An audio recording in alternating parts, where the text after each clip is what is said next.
রাত 10টার সময় যখন নির্মল বাবুর বাড়িতে সবাই ঘুমাতে যাচ্ছিল, এমন সময় কলোনির কয়েকজন পুলিশ এসে দরজায় বেল বাজায়। ওফ, এত রাতে আবার কে এলো? দেখো, তোমার দুই গুণবতী বৌমা এসেছে হয়তো। প্রত্যেকদিন তো ওরা এই সময়তেই ফেরে, আজ তো তবু বেলাবেলি চলে এসেছে। বৌমাদের কাছে তো ওদের চাবি আছে, ওরা কলিং বেল বাজাতে যাবে কেন? এই বলে কণিকা দেবী বিরক্ত হয়ে দরজা খুললে সামনে পুলিশ সমেত কয়েকজন দাঁড়িয়ে থাকতে দেখেন এবং অবাক হয়ে বলেন, কি ব্যাপার, এত রাতে আপনারা? কোনো সমস্যা হয়েছে নাকি? সমস্যা তো হয়েছে। আপনাদের বাড়ির দুই বৌমা রাস্তায় মদ খেয়ে অসভ্যতা করছিল। আশেপাশের লোকজনে কমপ্লেন করলে আমরা ওই জায়গায় গিয়ে পৌঁছাই। ওখান থেকে এদেরকে তোলা হয়েছে। এসবটা কি হচ্ছে? আপনারা আপনাদের বাড়ির বউকে এইভাবে রাস্তায় অসভ্যতা করতে দিচ্ছেন? আপনারা কি ওদেরকে কেউ কিছু বলেন না নাকি? দেখুন ইন্সপেক্টর, আপনার কোনো ভুল হচ্ছে। আমার বৌমারা যথেষ্ট সভ্য আর ভদ্র। আমরা একটু হাই স্ট্যাটাস থেকে বিলং করি, তাই আমাদের বাড়ির বউয়েরা রাতে একটু আধটু ক্লাবে যায় আর ড্রিঙ্কসও করে। আর এটা তো আমাদের সমাজে একটা নর্মাল ব্যাপার। আশেপাশের লোকজন আনকালচার্ড হলে আমাদের তার জন্য কি দায়ী বলুন তো? মডার্ন যুগে এসে একটু আধটু তো এইসব হবেই। তা বলে এই নয় যে সামান্য ব্যাপার নিয়ে কমপ্লেন করা হবে। আপনি তো দেখছি উল্টে আপনার বৌমা সমর্থন করছেন। এবারে বুঝতে পেরেছি কি জন্য আপনাদের বৌমা এইরকম অসভ্য হয়েছে। দেখুন, আমরা আমাদের ডিউটি পালন করছি। ওর এর আগে অনেকবার কমপ্লেন এসেছে বটে, কিন্তু ব্যাপারটা এবারে সিরিয়াস নিতে হচ্ছে। এর পরের বারে কমপ্লেন আসলে আমরা ওদেরকে লকআপে পড়তে বাধ্য হয়ে যাব। এটাই লাস্ট ওয়ার্নিং দিচ্ছি। পুলিশের সাথে সাথে পাশের লোকজনও কণিকা দেবী এবং নির্মল বাবুকে নানানভাবে কথা শোনায় এবং অপমানজনক কথাবার্তা বলে। নির্মল বাবু লজ্জিত হয়ে মাথা নিচু করে থাকেন, কারণ তিনি বুঝতে পারছিলেন যে সম্পূর্ণ ভুল তার স্ত্রী এবং বউয়েদের। তবে কণিকা দেবী উল্টে ওই ভদ্রলোকদেরকেই কথা শোনান। পুলিশ নির্মল বাবুর হাতে একটি নোটিশ ধরিয়ে দেয়। এরপর সবাই চলে যাবার পর তার দুই বৌমা রুবি এবং ডলি ঘরের ভেতরে আসে। তাদের দুজনের পরনে ছিল ছোট ছোট পোশাক। দুজনে একদম মদের নেশায় চুর হয়েছিল। নির্মল বাবু এসব দেখে চিৎকার চেঁচামেচি শুরু করেন। এমন সময় তার বড় বৌমা সুস্মিতা নিজের ঘর থেকে বেরিয়ে আসে। বাবা, এভাবে চিৎকার চেঁচামেচি করছেন কেন? আশপাশে সবাই তো শুনতে পাবে। শোনার জন্য আর কি বাকি রেখেছে বৌমারা? দেখছো না তোমার দুই জাগ কিভাবে নোংরামি করে যাচ্ছে? আর এই সব কিছুর জন্য তোমার সব থেকে বেশি দায়ী হচ্ছে তোমার শাশুড়িটা। আজকে তোমার শাশুড়ির শরীরটা খারাপ বলে তাই জন্যই তো ওদের সঙ্গে বেরোয়নি। নাহলে তিন শাশুড়ি বৌমা মিলে যে সমস্ত কাণ্ড কারখানা করে, তাতে তো ওরা আমার মান সম্মান সব ধুলোয় মিশিয়ে দিয়েছে। বাবা প্লিজ, আপনি একটু শান্ত হন। এমনিতেই আপনার হাই ব্লাড প্রেশার। এভাবে চিৎকার চেঁচামেচি করলে আপনার শরীর খারাপ করবে। ওদের আবার চিন্তা করে নাকি? ওরা তো ওদের নিজেদের মতো করে চলছে। ওতে মান সম্মান গেল না গেল ওদের কিছুই যায় আসে না। তবে আমি একটা কথা বলে দিচ্ছি বৌমা, ওদেরকে আর আমি এ বাড়িতে থাকতে দেবো না। ওরা নিজেদেরকে যদি শোধরাতে না পারে তাহলে এই বাড়ি ছেড়ে চলে যাক। এখানে ওদের জন্য কোনো জায়গা নেই। তুমি বললেই হলো নাকি? আমাদের জন্য জায়গা নেই তো কার জন্য জায়গা আছে শুনি? আমরা বাড়ি ছেড়ে যাব কোথায়? তুমি কি ভেবেছো আমি কথাগুলো এমনি এমনি বলেছি? এই দেখো, পুলিশে নোটিশ দিয়েছে। আর এটা আগেকারের মতো নর্মাল নোটিশ না, কোর্টের নোটিশ, কোর্টের অর্ডার। কালকের মধ্যে বাড়ি খালি করতে হবে। এখন কোথায় যাব, কি করব ঠিক বুঝতেও পারছি না। এই কথা শুনে সবাই একেবারে আকাশ থেকে পড়ে। এতদিন ধরে নির্মল বাবুর দুই বৌমা এবং স্ত্রীর এইসব কাণ্ড কারখানার জন্য কয়েকবারই তাদের বাড়িতে নোটিশ এসেছিল, কিন্তু তারা সবটাই ইগনোর করে যাচ্ছিল। এবার কোর্ট থেকে অর্ডার আসে এবং তাদেরকে বাড়ি ছাড়তে বাধ্য করা হয়। নির্মল বাবু এবং তার তিন ছেলে কাপড়ের ব্যবসা করতেন। বড় বৌমা সুস্মিতা খুবই ভদ্র এবং সভ্য ছিল, তবে বাড়ির তিন বাকি মহিলা একেবারে উল্টো। বাড়িতে এরকম পরিস্থিতি হবার পর ঠিক করা হয় যে নির্মল বাবু ও তার তিন ছেলে দোকানের পাশে একটি বাড়ি ভাড়া নিয়ে থাকবেন, আর তিন বৌমা এবং শাশুড়ি সেখান থেকে অনেক দূরে একটি এলাকায় নতুন বাড়িতে গিয়ে উঠবেন। নির্মল বাবু এক প্রকারে তাদেরকে ওয়ার্নিং দিয়ে দিয়েছিলেন যে যদি তারা আবার কোনো গন্ডগোল করে তাহলে এবার তিনি তিনজনকেই বাড়ি থেকে বের করে দেবেন। ছেলেরাও নিজেদের বউয়েদের প্রতি বিরক্ত হয় এবং বাবার সঙ্গে সহমত হয়। সবাইকে সামলে নিয়ে সুস্মিতা বলে, তোমরা সবাই একটু শান্ত হও। নতুন বাড়িতে গিয়ে আর কোনো গন্ডগোল হবে না। আমি সবাইকে বুঝিয়ে সুঝিয়ে ঠিক করে রাখবো, আর কোনো সমস্যাই হবে না। সুস্মিতার কথায় বাকিরা একটু ভরসা পায় এবং চারজন মহিলা তাদের নতুন ঠিকানায় পৌঁছায়। সেখানকার এলাকার মহিলা পুরুষেরা সব একে অপরের সঙ্গে মিলেমিশে আনন্দে থাকতো এবং একে অপরকে সম্মান করে। পাড়ার মল্লিকা দেবীর দুই মেয়ে লতা এবং জয়া কলেজে যাচ্ছিল। পাশে প্রতিবেশীকে দেখে তারা বলে, নীলা কাকিমা আসছি গো, একটু পরে গিয়ে একবার মাকে দেখে এসো, তোমায় অনেক করে মা ডেকেছেন। হ্যাঁ রে লতা, আমি তো যাব। তোর মা কালকে ওষুধগুলো ঠিকঠাক খেয়েছে তো? আমি আমার মেয়েটাকে স্কুলে ছেড়ে দিয়ে এসেই ওখানে যাব। তোরা নিশ্চিন্তে যা। আর বল, ফিরে এসে কি খাবি? রুটি ঘুগনি করে রাখবো?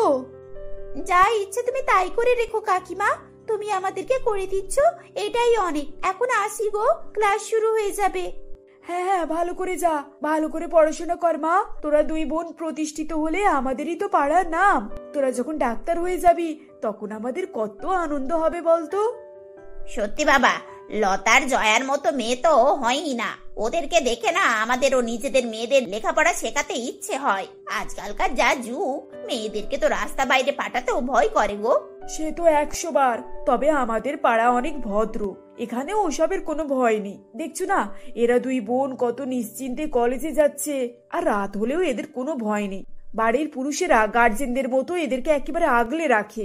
বাইরে কারো সাহস আছে আমাদের মেয়েদের দিকে চোখ তুলে তাকাবে? একদম ঠিক বলেছো গো, আমাদের পাড়ার ঐতিহ্যটাই আলাদা। এখানে সবাই সবাইকে সম্মান করে। মনের তো একটাই আশা, আমাদের এই পরিবেশটা যেন সারা জীবন এরকমই থাকে। তারা যখন এভাবে কথা বলছিল, ঠিক তখনই কণিকা দেবী এবং তার 3 বৌমা গাড়ি থেকে নামে। কণিকা দেবীর পরনে একটি মিনি স্কার্ট এবং টপ ছিল, এবং তার 2 বৌমা ছোট ছোট ড্রেস পরেছিল, তবে সুস্মিতা শাড়ি পরেছিল। এভাবে তাদেরকে নামতে দেখে সবিতা দেবী বলেন, এ আমি কি দেখলাম গো, বয়স্ক মহিলা ওভাবে ছোট ড্রেস পরে এসেছে, সঙ্গে ওই দুটো মেয়ে। ওদেরকে দেখে তো বিবাহিত বলে মনে হচ্ছে। এ বাবা, এরা কি এই ধরনের পোশাক পরে এখানে থাকতে এসেছে? আরে দেখে তো তাই মনে হচ্ছে গো। দেখো, আমাদের পাড়ায় তো কম বয়সী মেয়েরাও এইসব ধরনের পোশাক পরে না। ছি ছি ছি ছি ছি, এদেরকে দেখে মানুষজন কি ভাববে কে জানে। আমরা আজকে সবাই মিলে না ওদের বাড়িতে একবার যাব। ওরা মনে হয় আমাদের পরিবেশটাকে ভালোভাবে জানে না। ওদের তো জানানো উচিত যেখানে এইসব পোশাক চলে না। তুমি শুনেছো তো, একটা পচা আলু বস্তার বাকি আলুদেরকে পচিয়ে দেয়। তাই ওদেরকে আগে থেকে আমাদেরকে সতর্ক করতে হবে। এই বলে সবাই মিলে ঠিক করে যে সন্ধ্যাবেলায় তারা তাদের নতুন প্রতিবেশীকে জামা কাপড় সম্বন্ধে আগে থেকেই সতর্ক করে দেবে। এদিকে ঘরের ভেতরে এসে কণিকা দেবী বলেন, ওফ, ডিসগাস্টিং এলাকা। বাইরের মেয়েগুলো সব কিরকম উদ্ঘট টাইপের জামা পরে রয়েছে। ওদের মধ্যে তো বেশিরভাগ আমার মাথায় ঘুমটা দিয়ে ঘুরছিল, যেন মনে হচ্ছিল 100 বছর আগেকার দিনে এসে পৌঁছেছি। মা, আপনি দেখছেন না ওরা আমাদের দিকে কিভাবে তাকাচ্ছিল? এমন করে দেখছিল যেন আগে কখনো মানুষই দেখেনি। আরে বাবা, এখানে তো সবাই বাইরে থেকেই আসে থাকার জন্য, এভাবে হাঁ করে তাকিয়ে থাকার কি আছে? আরে না না, ওইসব কোনো ব্যাপার না। আসলে আমরা এত বেশি মডার্ন তো, আর ওরা সব গাইয়া। আগে ওরা কখনো স্মার্ট আর মডার্ন মহিলাই দেখেনি, সেই জন্যই ওরা আমাদেরকে এভাবে দেখছিল। ও ইয়েস মম, আপনি তো একেবারে ঠিকই বলেছেন। এটাই কারণ হবে। দেখছিলেন না, কলেজে যে দুটো মেয়ে যাচ্ছিল, ওরা কেমন আন্টি টাইপ ড্রেস পরেছিল। আনকালচার্ড কোথাকার। এভাবেই শাশুড়ি এবং বৌমারা ওখানকার মেয়েদের পোশাক পরিচ্ছন্ন এসব নিয়ে বিভিন্ন ধরনের কথা বলে। সুস্মিতা চিন্তিত হয় আর মনে মনে বলে, এরা তো এখানে এসে সেই একইভাবে আচরণ করছে। আমি ওখানে সবাইকে কথা দিয়ে এসেছিলাম যে এদেরকে সঠিক পথে আনবো, কিন্তু এরা কি আদেও আমার কথা শুনবে? বৌমা, আমার খুব গরম লাগছে, আমি ড্রেস চেঞ্জ করছি। তোমরা যদি পারো তো চেঞ্জ করে নাও। এই গরমে না আমি এই হট প্যান্ট ছাড়া আর কিছুই পরতে পারবো না। সন্ধ্যাবেলায় পাড়ার মেয়েরা সবাই তাদের বাড়িতে আসে। এদিকে 2 বৌমাকে নিয়ে শাশুড়ি মুখে ফেস প্যাক লাগিয়ে বসে থাকেন। কলিং বেল বাজার শব্দ শুনে তখন ডলি বলে, বড়দি যাও না গো, দরজাটা একটু খুলে দাও না। দেখো, আমরা ফেস প্যাক মেখে আছি, আমরা এখন যেতেও পারবো না। সুস্মিতা দরজা খোলে এবং সামনে পাড়ার মহিলাদেরকে দাঁড়িয়ে থাকতে দেখে। আরে আপনারা? আমরা আপনাদের প্রতিবেশী।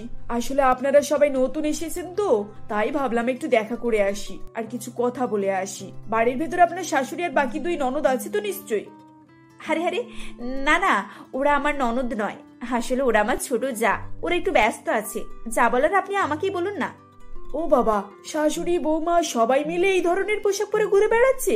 শুনুন, তাহলে আমরা ভেতরে আর যাব না। আসলে আমরা আপনাদেরকে এটা বলতে এসেছিলাম যে আমাদের পাড়া খুবই ভদ্রলোকের পাড়া। এখানে এর আগে কখনোই কোনো মহিলারা এভাবে ছোট ছোট পোশাক পরে ঘুরে বেড়ায়নি। আজকে আপনাদেরকে দেখে অনেকে অনেক ধরনের কথা বলেছে। আমরা চাই আমাদের পাড়া নিয়ে বাইরে কেউ কোনো মন্তব্য না করুক। আপনারা নিশ্চয়ই সবটাই বুঝতে পারছেন আমরা কি বলতে চাইছি।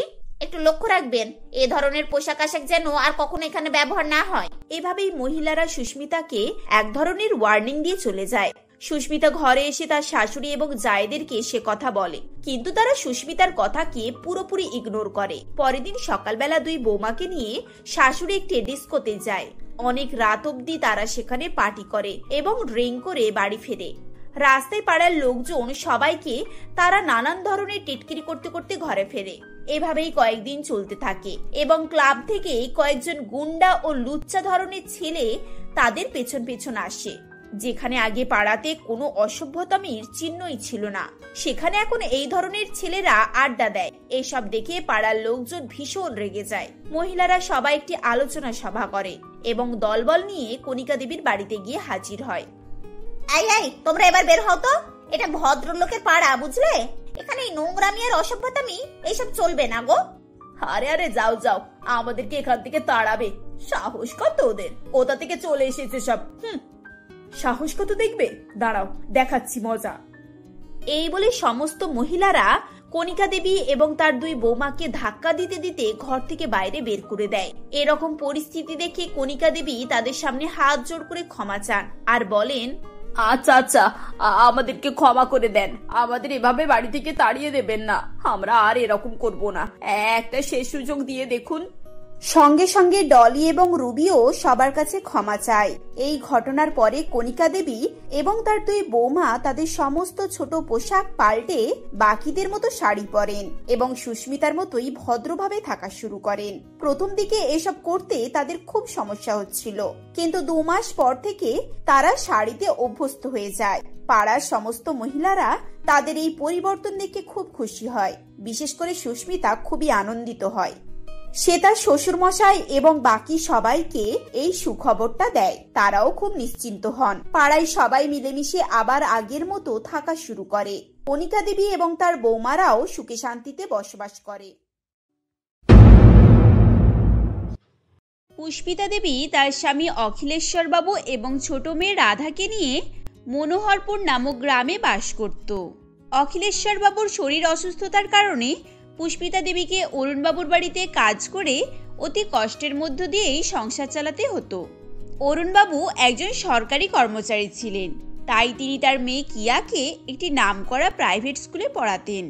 অরুণবাবুর মেয়ে কিয়া এবং পুষ্পিতা দেবীর মেয়ে রাধা প্রায় সমবয়সী ছিল, তাই রাধার সঙ্গে কিয়ার বেশ ভালোই বন্ধুত্ব তৈরি হয়েছিল। এমনই একদিন পুষ্পিতা দেবী কিয়াদের বাড়ি কাজে এসেছিল, তখন সাথে রাধাও ছিল। কিয়া রাধাকে বলে, এই রাধা, তুই রোজ কাকিমার সঙ্গে আমাদের বাড়ি আসিস, তুই স্কুলে যাস না? তোদের স্কুলে দিদিমণি তোকে বকে না বুঝি? আমি তো একদিন ছুটি করলেই আমার দিদিমণি গার্জেন কল করেন। না, আমাকে তো আমার দিদিমণি বকে না, আর বকবেই বা কি করে? আমি তো স্কুলেই যাই না। আসলে আমার বাবা অসুস্থ, আর মা তোমাদের বাড়ি কাজ করে অনেক কষ্ট করে সংসার চালায়, তাই আমাকে স্কুলে ভর্তি করেনি মা। কিন্তু স্কুলে যাস না কেন?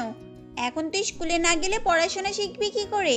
আর পড়াশোনা শিখলে বড় হওয়ার পর আর কোনোই তোর সমস্যা থাকবে না, আর এটা আমার বাবা আমাকে বলেন।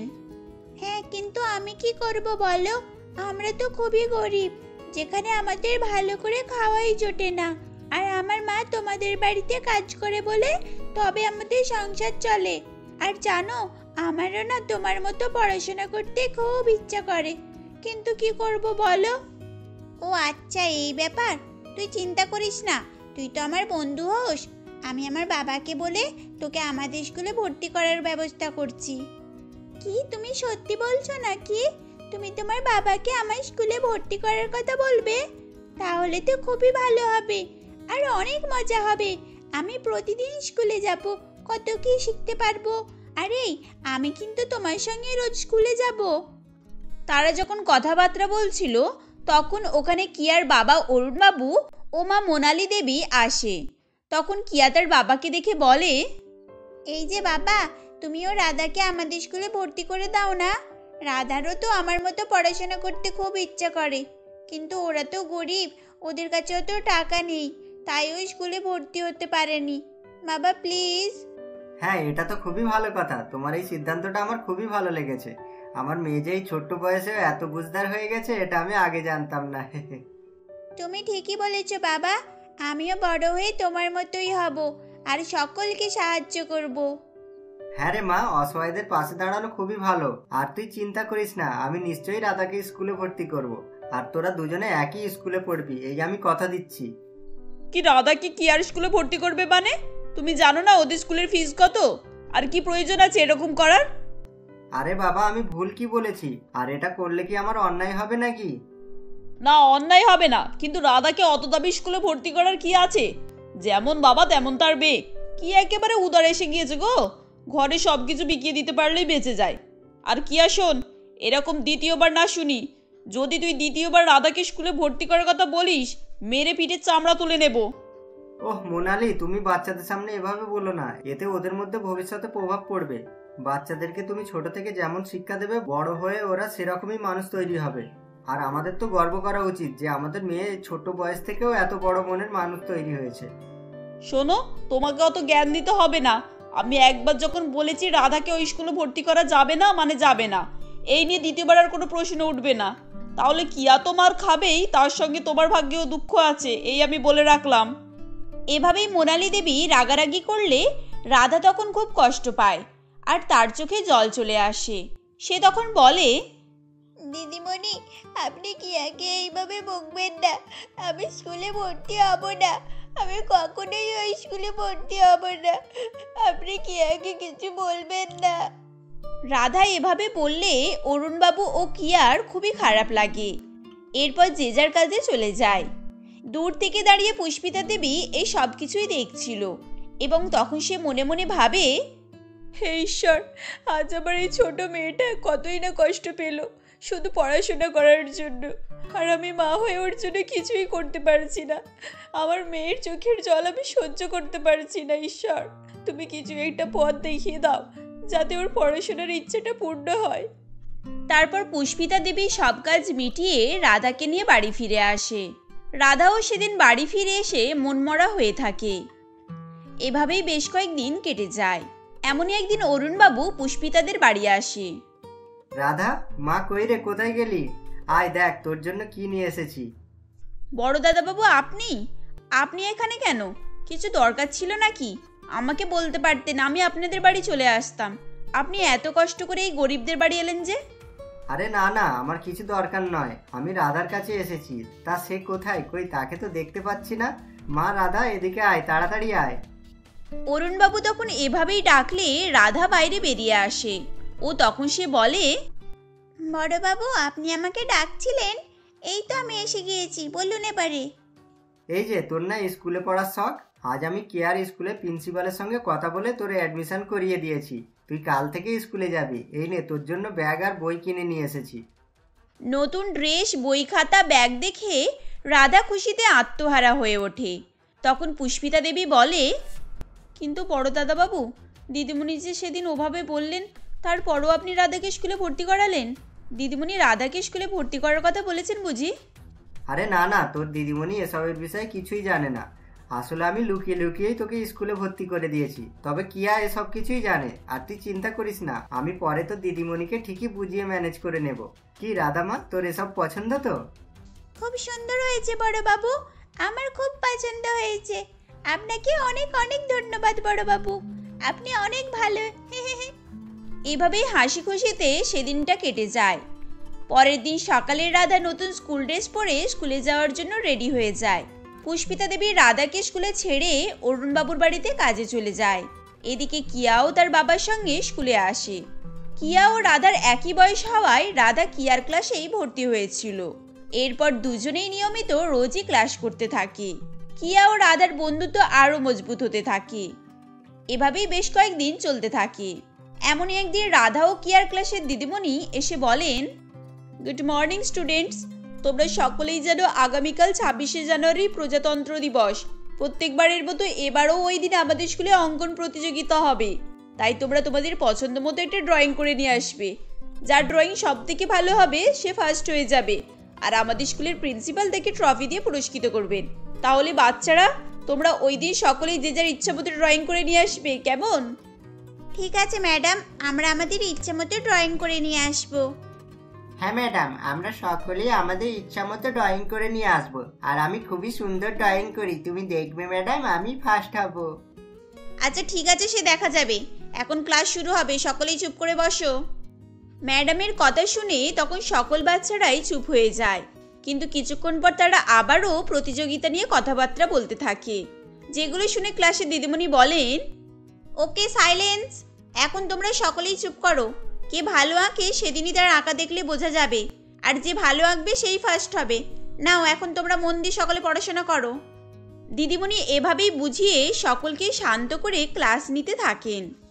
এভাবে সেদিনটা কেটে যায় এবং 26শে জানুয়ারি প্রজাতন্ত্র দিবস উপলক্ষে কম্পিটিশনের জন্য যে যার প্রস্তুতি নিতে থাকে। এরপর কম্পিটিশনের দিন চলে আসে। সকল বাচ্চারা যে যার মতো করে ড্রয়িং তৈরি করে স্কুলে এসে উপস্থিত হয়। এরপর কিয়ার অন্য বন্ধুরা বলে, কিরে কেয়া, তোর ড্রয়িং কই? এই দেখ আমি কি সুন্দর ড্রয়িং করে নিয়ে এসেছি, আমি তো ফার্স্ট হব, তুই দেখে নিস। কে ফার্স্ট হবেন সে তো ম্যাডামই বলবেন। আমারটা দেখ, আমি কত সুন্দর ড্রয়িং করেছি, ফার্স্ট তো আমিই হব। হ্যাঁ, কি রে কিয়া, তোর ড্রয়িং কই? তুই কিছু ড্রয়িং করিস নিস? আমি ড্রয়িংটা আনতে ভুলে গেছি, তাড়াতাড়িতে বাড়িতে রেখেই চলে এসেছি। এখন আমি কি করব? আমি কি তাহলে ড্রয়িং কম্পিটিশনে পার্টিসিপেট করতে পারবো না? ভালোই হয়েছে, এখন তো তুই ড্রয়িংয়ে নিয়ে আসতে ভুলে গিয়েছিস, তাহলে আমার একটা প্রতিদ্বন্দ্বী কম হলো, আর এখন আমাকে ফার্স্ট হওয়া থেকে কেউই রুখতে পারবে না। তোরা দেখে নিস, এবারে আমি ট্রফি পাবো।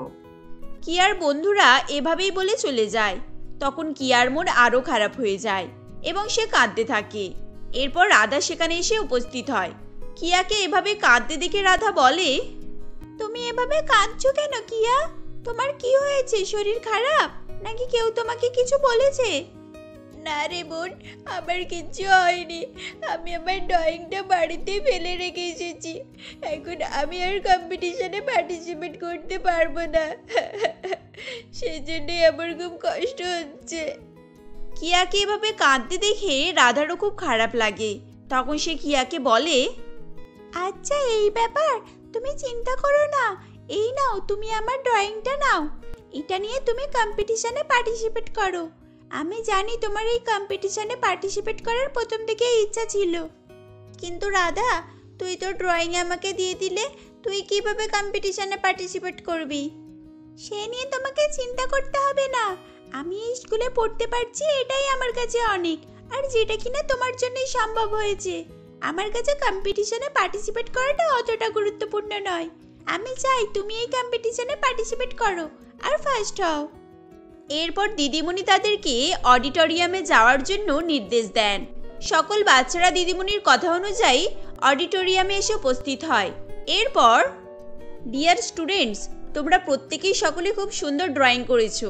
তোমাদের ড্রয়িং দেখে আমরা সকল টিচাররা মুগ্ধ হয়েছি। তোমাদের মধ্যে থেকে একজনই ফার্স্ট হবে। আমরা সকল টিচাররা আলোচনা করে একটা সিদ্ধান্তে এসে উপস্থিত হয়েছি। আমরা কিয়া দত্তের ড্রয়িং দেখে সকলেই সবথেকে বেশি মুগ্ধ হয়েছি, তাই আমরা কিয়া দত্তকে ফার্স্ট করার সিদ্ধান্ত নিয়েছি। সকল বাচ্চারা কিয়া দত্তের জন্য একটু হাততালি দাও। আর কিয়া, তুমি স্টেজে চলে এসো।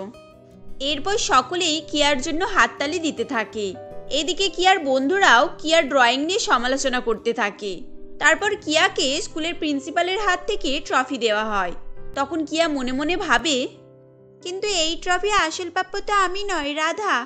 রাধা ট্রফি আমি কিছুতেই নিজের হাতে নিতে পারবো না। এরপর কিয়া দিদিমণিকে আসল ঘটনা বলতে থাকে।